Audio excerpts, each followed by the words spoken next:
الله أكبر.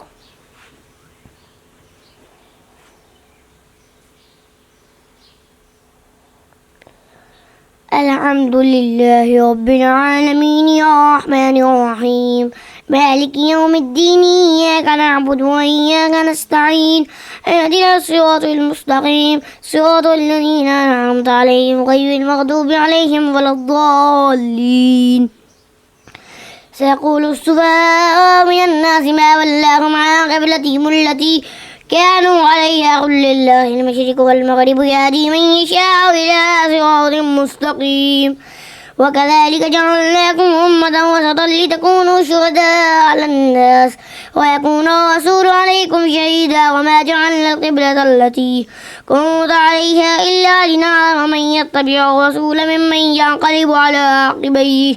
وإن كانت لكبيرة إلا على الذين هدى الله فما كان الله ليطيع إيمانكم إن الله بالناس لرؤوف رحيم. قد نرى تقلب وجهك في السماء فلنولينك قبلة ترضاها فول وجهك شطر المسجد الحرام وحيث ما كنتم فولوا وجوهكم شطره وإن الذين أوتوا الكتاب ليعلمون أن الحق من ربهم وما الله بغافل عما يعملون. ولئن أتيت الذين أوتوا الكتاب بكل آية ما تبعوا قبلتك وما أنت بتابع قبلتهم وما بعضهم بتابع قبلة بعض ولئن اتبعت آباءهم من بعد ما جاءك من العلم إنك إذا لمن الظالمين. الذين آتيناهم الكتاب يعرفونه كما يعرفون أبناءهم وإن فريقا منهم ليكتمون الحق وهم يعلمون الحق من ربك فلا تكونن من الممترين. ولكل وجهة هو موليها فاستبقوا الخيرات أينما تكونوا يأتي بكم الله جميعا إن الله على كل شيء قدير. ومن حيث خرجت فول وجهك شطر المسجد الحرام وإنه للحق من ربك وما الله بغافل عما تعملون. ومن حيث خرجت فول وجهك شطر المسجد الحرام وحيث ما كنتم فولوا وجوهكم شطره لئلا يكون للناس عليكم حجة إلا الذين ظلموا منهم فلا تخشوهم واخشوني وليتم نعمتي عليكم ولعلكم تهتدون. كما أرسلنا فيكم رسولا منكم يتلو عليكم آياتنا ويزكيكم ويعلمكم الكتاب والحكمة ويعلمكم ما لم تكونوا تعلمون. فاذكروني أذكركم واشكروا لي ولا تكفرون. يا أيها الذين آمنوا استعينوا بالصبر والصلاة إن الله مع الصابرين. ولا تقولوا لمن يقتل في سبيل الله أموات بل أحياء ولكن لا تشعرون. ولنبلونكم بشيء من الخوف والجوع ونقص من الأموال والأنفس والثمرات وبشر الصابرين الذين إذا أصابتهم مصيبة قالوا إنا لله وإنا إليه راجعون أولئك عليهم صلوات من ربهم ورحمة وأولئك هم المهتدون. إن الصفا والمروة من شعائر الله فمن حج البيت أو اعتمر فلا جناح عليه أن يطوف بهما فمن تطوع خيرا فإن الله شاكر عليم. إن الذين يكتمون ما أنزلنا من البينات والهدى من بعد ما بيناه للناس في الكتاب أولئك يلعنهم الله ويلعنهم اللاعنون. إلا الذين تابوا وأصلحوا وبينوا فأولئك أتوب عليهم وأنا التواب الرحيم. إن الذين كفروا وماتوا وهم كفار أولئك عليهم لعنة الله والملائكة والناس أجمعين خالدين فيها لا يخفف عنهم العذاب ولا هم ينصرون. وإلهكم إله واحد لا إله إلا هو الرحمن الرحيم.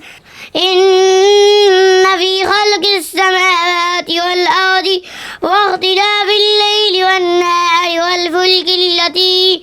تجري في البحر بما ينفع الناس وما أنزل الله من السماء من ماء فأحيا به الأرض بعد موتها وبث فيها من كل دابة وتصريف الرياح والسحاب المسخر بين السماء والأرض لآيات لقوم يعقلون ومن الناس من يتخذ من دون الله أندادا يحبونهم كحب الله والذين آمنوا أشد حبا لله ولو يرى الذين ظلموا إذ يرون العذاب أن القوة لله جميعا وأن الله شديد العذاب إذ تبرأ الذين اتبعوا من الذين اتبعوا ورأوا العذاب وتقطعت بهم الأسباب وقال الذين اتبعوا لو أن لنا كرة فنتبرأ منهم كما تبرأوا منا كذلك يريهم الله أعمالهم حسرات عليهم وما هم بخارجين من النار يا أيها الناس كلوا مما في الأرض حلالا طيبا ولا تتبعوا خطوات الشيطان إنه لكم عدو مبين إنما يأمركم بالسوء والفحشاء وأن تقولوا على الله ما لا تعلمون وإذا قيل لهم اتبعوا ما أنزل الله قالوا بل نتبع ما ألفينا عليه آباءنا أولو كان آباؤهم لا يعقلون شيئا ولا يهتدون ومثل الذين كفروا كمثل الذي ينعق بما لا يسمع إلا دعاء ونداء صم بكم عمي فهم لا يعقلون يا أيها الذين آمنوا كلوا من طيبات ما رزقناكم واشكروا لله إن كنتم إياه تعبدون إنما حرم عليكم الميتة والدم ولحم الخنزير وما أهل به لغير الله فمن اضطر غير باغ ولا عاد فلا إثم عليه إن الله غفور رحيم إن الذين يكتمون ما أنزل الله من الكتاب ويشترون به ثمنا قليلا أولئك ما يأكلون في بطونهم إلا النار ولا يكلمهم الله يوم القيامة ولا يزكيهم ولهم عذاب أليم أولئك الذين اشتروا الضلالة بالهدى والعذاب بالمغفرة فما أصبرهم على النار ذلك بأن الله نزل الكتاب بالحق وإن الذين اختلفوا في الكتاب لفي شقاق بعيد ليس البر أن تولوا وجوهكم قبل المشرق والمغرب ولكن البر من آمن بالله واليوم الآخر والملائكة والكتاب والنبيين وآتى المال على حبه ذوي القربى واليتامى والمساكين وابن السبيل والسائلين وفي الرقاب وأقام الصلاة وآتى الزكاة والموفون بعهدهم إذا عادوا والصابرين في البأساء والضراء وحين البأس أولئك الذين صدقوا وأولئك هم المتقون يا أيها الذين آمنوا كتب عليكم القصاص في القتلى الحر بالحر والعبد بالعبد والأنثى بالأنثى فمن عفي له من أخيه شيء فاتباع بالمعروف وأداء إليه بإحسان ذلك تخفيف من ربكم ورحمة فمن اعتدى بعد ذلك فله عذاب أليم ولكم في القصاص حياة يا أولي الألباب لعلكم تتقون. يا أيها الذين آمنوا كتب عليكم إذا حضر أحدكم الموت إن ترك خيرا الوصية للوالدين والأقربين بالمعروف حقا على المتقين. فمن بدله بعدما سمعه فإنما إثمه على الذين يبدلونه إن الله سميع عليم. فمن خاف من موص جنفا أو إثما فأصلح بينهم فلا إثم عليه إن الله غفور رحيم. يا أيها الذين آمنوا كتب عليكم الصيام كما كتب على الذين من قبلكم لعلكم تتقون. أياما معدودات فمن كان منكم مريضا أو على سفر فعدة من أيام أخر وعلى الذين يطيقونه فدية طعام مسكين وما تطوع خيرا فهو خير الله وأن تصوموا خير لكم إن كنتم تعلمون. شهر رمضان الذي ينزل فيه القرآن هدى للناس وبينات من الهدى والفرقان فمن شهد منكم الشهر فليصم وما كان مريضا أو على سفر فعدة من أيام أخر يريد الله بكم اليسر ولا يريد بكم العسر ولتكملوا العدة ولتكبروا الله على ما هداكم ولعلكم تشكرون. وإذا سألك عبادي عني فإني قريب أجيب دعوة الداعي إذا دعان فليستجيبوا لي وليؤمنوا بي لعلهم يرشدون. أحل لكم ليلة الصيام الرفث إلى نسائكم هن لباس لكم وأنتم لباس لهن علم الله أنكم كنتم تختانون أنفسكم فتاب عليكم وعفى عنكم فالآن باشروهن وابتغوا ما كتب الله لكم وكلوا واشربوا حتى يتبين لكم الخيط الأبيض من الخيط الأسود من الفجر ثم أتموا الصيام إلى الليل ولا تباشروهن وأنتم عاكفون في المساجد تلك حدود الله فلا تقربوها كذلك يبين الله آياته للناس لعلهم يتقون. ولا تأكلوا أموالكم بينكم بالباطل وتدلوا بها إلى الحكام لتأكلوا فريقا من أموال الناس بالإثم وأنتم تعلمون. يسألونك عن الأهلة قل هي مواقيت للناس والحج وليس البر بأن تأتوا البيوت من ظهورها ولكن البر من اتقى وأتوا البيوت من أبوابها واتقوا الله لعلكم تفلحون. فقاتلوا في سبيل الله الذين يقاتلونكم ولا تعتدوا إن الله لا يحب المعتدين. واقتلوهم حيث ثقفتموهم واخرجوهم من حيث أخرجوكم والفتنة أشد من القتل ولا تقاتلوهم عند المسجد الحرام حتى يقاتلوكم فيه فإن قاتلوكم فاقتلوهم كذلك جزاء الكافرين. فإن انتهوا فإن الله غفور رحيم. وقاتلوهم حتى لا تكون فتنة ويكون الدين لله فإن انتهوا فلا عدوان إلا على الظالمين. الشهر الحرام بالشهر الحرام والحرمات قصاص فمن اعتدى عليكم فاعتدوا عليه بمثل ما اعتدى عليكم واتقوا الله واعلموا أن الله مع المتقين. وأنفقوا في سبيل الله ولا تلقوا بأيديكم إلى التهلكة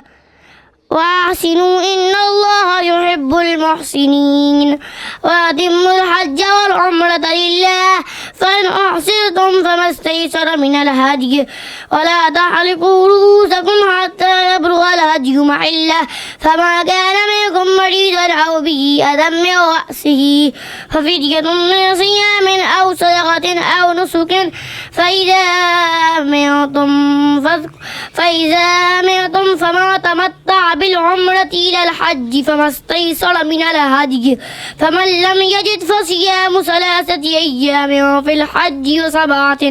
إذا رجعتم تلك 10 كاملة ذلك لمن لم يكن أهله حاضر المسجد الحرام واتقوا الله واعلموا أن الله شديد العقاب. الحج أشهر معلومات فمن فرض فيهن الحج ولا رفث ولا فسوق ولا جدال في الحج وما تفعلوا من خير يعلمه الله وتزودوا فإن خير الزاد التقوى واتقون يا أولي الألباب. ليس عليكم جناح أن تبتغوا فضلا من ربكم فإذا أفضتم من عرفات فاذكروا الله عند المشعر الحرام واذكروه كما هداكم فإن كنتم من قبله لمن الضالين ثم أفيدوا من حيث أفاد الناس واستغفروا الله إن الله غفور رحيم. فإذا قضيتم مناسككم فاذكروا الله كذكركم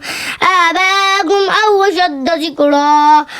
فمن الناس من يقول ربنا آتنا في الدنيا وما له في الآخرة من خلاق ومنهم من يقول ربنا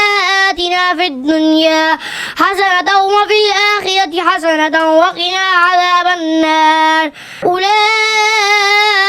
لهم نصيب مما كسبوا والله سريع الحساب. واذكروا الله في أيام معدودات فما تعجل في يومين فلا إثم عليه وما تأخر فلا إثم عليه لمن اتقى واتقوا الله واعلموا أنكم إليه تحشرون. ومن الناس من يعجبك قوله في الحياة الدنيا ويشهد الله على ما في قلبه وهو ألد الخصام وإذا تولى سعى في الأرض ليفسد فيها ويهلك الحرث والنسل والله لا يحب الفساد. وإذا قيل له اتق الله أخذته العزة بالإثم فحسبه جهنم ولبئس المهاد. ومن الناس من يشري نفسه ابتغاء مرضات الله والله رؤوف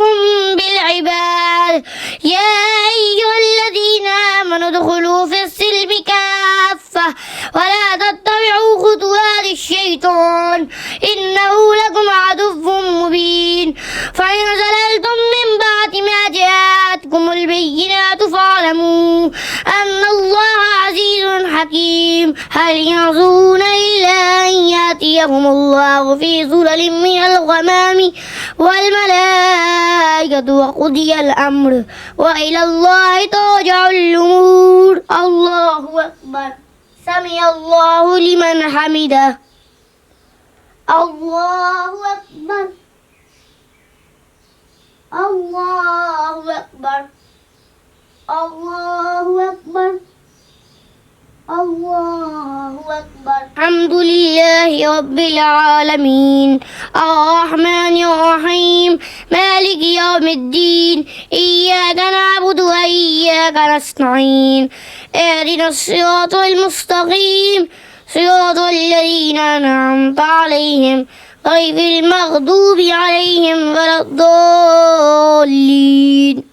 سل بني إسرائيل كم آتيناهم من آية بينة ومن يبدل نعمة الله من بعد ما جاءته فإن الله شديد العقاب زين للذين كفروا الحياة الدنيا ويسخرون من الذين آمنوا والذين اتقوا فوقهم يوم القيامة والله يرزق من يشاء بغير حساب كان الناس أمة واحدة فبعث الله النبيين مبشرين ومنذرين وأنزل معهم الكتاب بالحق ليحكم بين الناس فيما اختلفوا فيه وما اختلف فيه إلا الذين أوتوه من بعد ما جاءتهم البينات بغيا بينهم فهدى الله الذين آمنوا لما اختلفوا فيه من الحق بإذنه والله يهدي من يشاء إلى صراط مستقيم أم حسبتم أن تدخلوا الجنة ولما يأتكم مثل الذين خلوا من قبلكم مستهم البأساء والضراء وزلزلوا حتى يقول الرسول والذين آمنوا معه متى نصر الله ألا إن نصر الله قريب يسألونك ماذا ينفقون قل ما أنفقتم من خير فللوالدين والأقربين واليتامى والمساكين وابن السبيل وما تفعلوا من خير فإن الله به عليم كتب عليكم القتال وهو كره لكم وعسى أن تكرهوا شيئا وهو خير لكم وعسى أن تحبوا شيئا وهو شر لكم والله يعلم وأنتم لا تعلمون يسألونك عن الشهر الحرام قتال فيه قل قتال فيه كبير وصد عن سبيل الله وكفر به والمسجد الحرام وإخراج أهله منه أكبر عند الله والفتنة أكبر من القتل ولا يزالون يقاتلونكم حتى يردوكم عن دينكم إن استطاعوا ومن يرتد منكم عن دينه فيمت وهو كافر فأولئك حبطت أعمالهم في الدنيا والآخرة وأولئك أصحاب النار هم فيها خالدون إن الذين آمنوا والذين هاجروا وجاهدوا في سبيل الله أولئك يرجون رحمة الله والله غفور رحيم يسألونك عن الخمر والميسر قل فيهما إثم كبير ومنافع للناس وإثمهما أكبر من نفعهما ويسألونك ماذا ينفقون قل العفو كذلك يبين الله لكم الآيات لعلكم تتفكرون في الدنيا والآخرة ويسألونك عن اليتامى قل إصلاح لهم خير وإن تخالطوهم فإخوانكم والله يعلم المفسد من المصلح ولو شاء الله لأعنتكم إن الله عزيز حكيم ولا تنكحوا المشركات حتى يؤمن ولأمة مؤمنة خير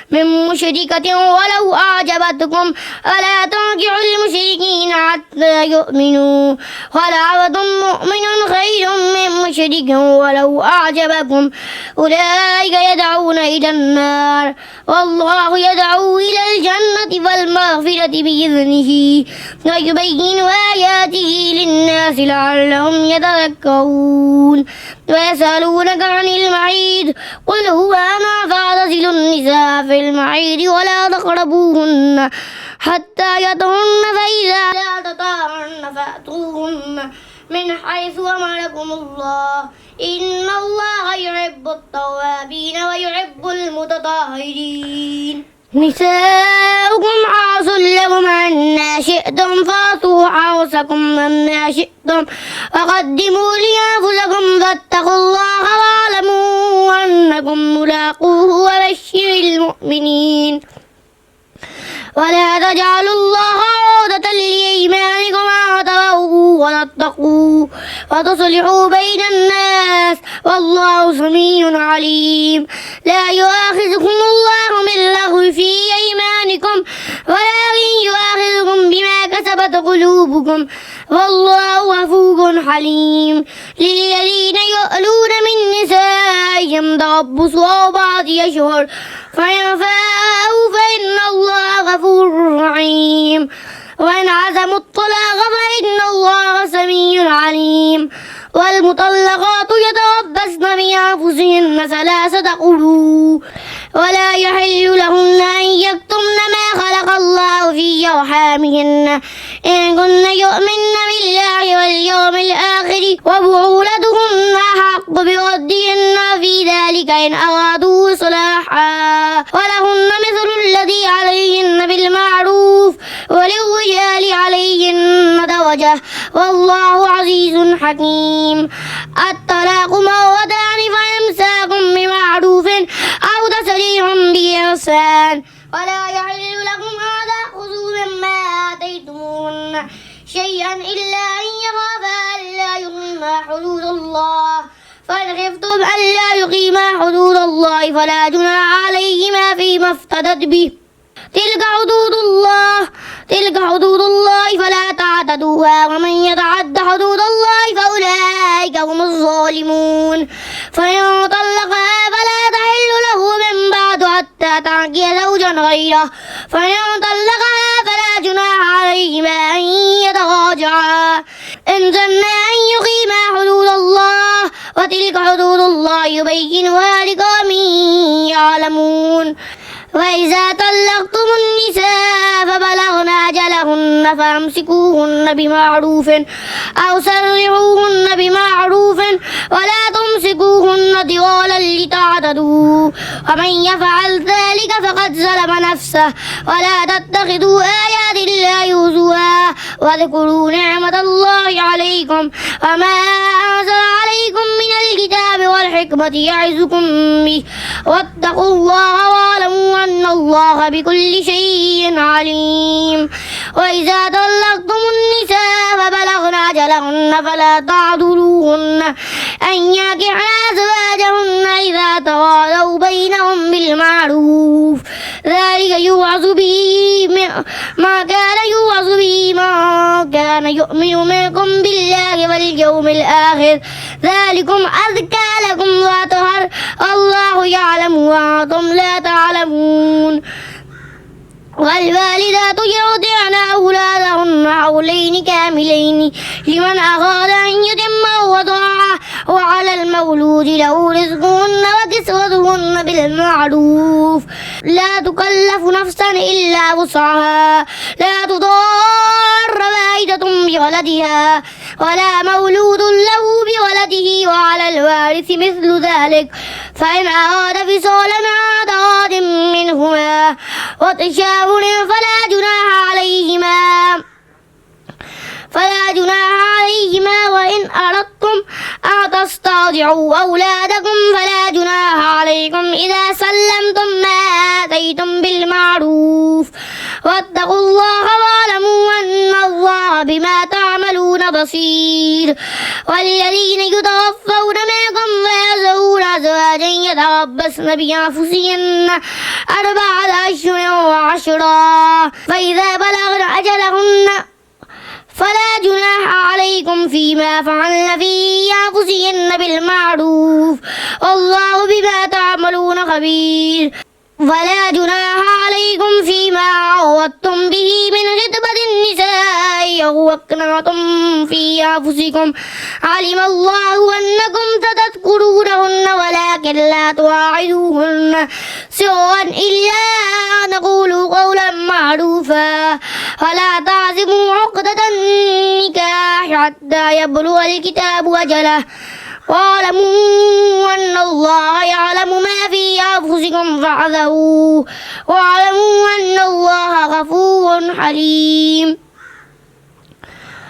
لا جناح عليكم إن طلقتم النساء ما لم تمسوهن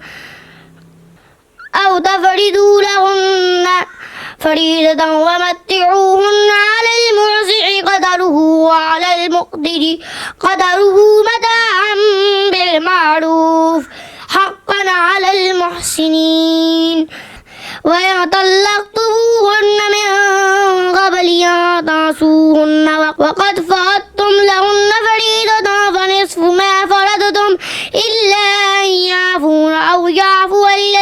بيده عقدة النكاح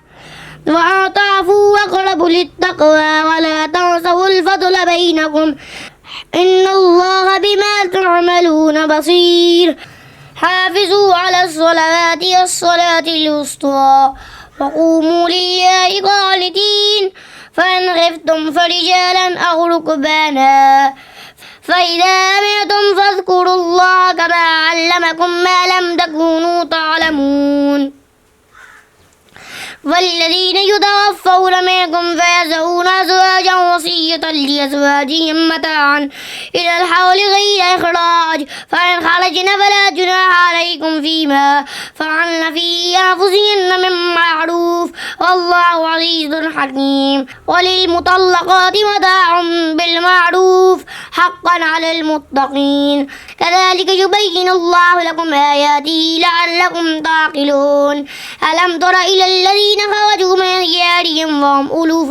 حذر الموت فقال لهم الله موتوا ثم أحياهم إن الله لذو فضل على الناس ولكن أكثر الناس لا يشكرون فقاتلوا في سبيل الله واعلموا أن الله سميع عليم ما الذي يقرض الله قرضا حسنا يضاعفه له أضعافا كثيرا والله يقبض ويبسط وإليه ترجعون ألم تر إلى الملأ من بني إسرائيل من بعد موسى إذ قالوا لنبي له ابعث لنا ملكا نقاتل في سبيل الله قال هل عسيتم إن كتب عليكم القتال ألا تقاتلوا قالوا وما لنا ألا نقاتل في سبيل الله وقد أخرجنا من ديارنا وأبنائنا فلما كتب عليهم القتال تولوا إلا قليلا منهم والله عليم بالظالمين فقال لهم نبيهم إن الله قد بعث لكم طالوت ملكا قالوا أنى يكون له الملك علينا ونحن حق بالملك منه ولم يؤت سعة من المال قال إن الله اصطفاه عليكم فزاده بسطة في العلم والجسم والله يؤتي ملكه من يشاء والله واسع عليم فقال لهم نبيهم إن آية ملكه أن يأتيكم التابوت فيه سكينة من ربكم وبقية مما ترك آل موسى وآل هارون تحمله الملائكة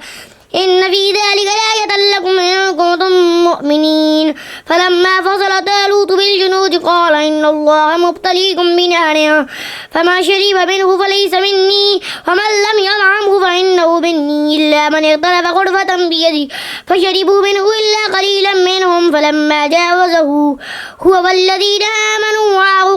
قالوا لا طاقة لنا اليوم بجالوت وجنوده قال الذين يظنون أنهم ملاقو الله كم من فئة قليلة غلبت فئة كثيرة بإذن الله والله مع الصابرين ولما بعثوا لجالوت وجنوده قالوا ربنا أفرغ علينا صبرا وثبت أقدامنا وانصرنا على القوم الكافرين فذبوهم بإذن الله وقتل داود جالوت وآتاه الله الملك والحكمة وعلمه مما يشاء ولولا دفع الله الناس بعضهم ببعض لفسدت الأرض ولكن الله ذو فضل على العالمين تلك آيات الله نتلوها عليك بالحق وإنك لمن المرسلين الله أكبر سمع الله لمن حمده الله أكبر